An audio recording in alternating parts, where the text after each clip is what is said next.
Racial disparities in our prisons and jails have been around for decades, and the inequalities are felt in our juvenile systems just as much. Our To America series aims to show you a side of life you might not always know or understand. So tonight, Homa Bash takes a closer look at those disparities and how one local county is not only addressing them, but also trying to set youth up for success.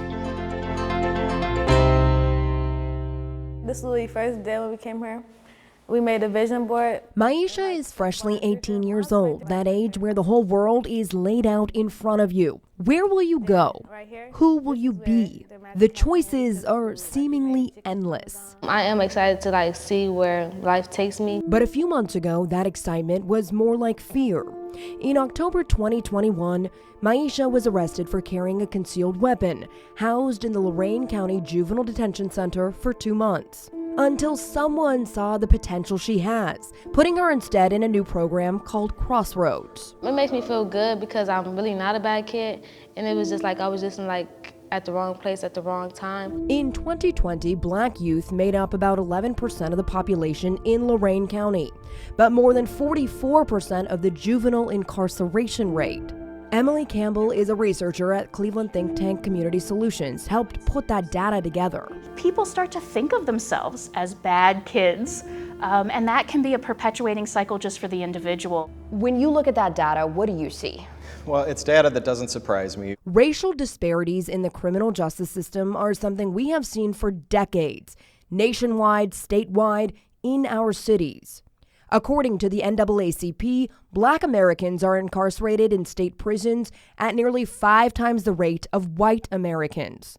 But in Lorain County, Court Administrator Tim Weitzel says decisions are now driven by the data, and the juvenile courts have been driven to make a change. And we've just cut our detention numbers in half. We average 20 youth when we used to be at 50. I mean, it's amazing, and we haven't sacrificed public safety. 2 years ago, Lorain County joined JDAI, or the Juvenile Detention Alternatives Initiative, one of 19 counties out of the 88 in our state. Since then, they've decreased the number of Black youth in juvenile detention by 51% and diverted 1,100 cases in 11 months. The charges are typically minor misdemeanors. Diversion's a great thing because we're not pulling them into our system where it becomes difficult to escape.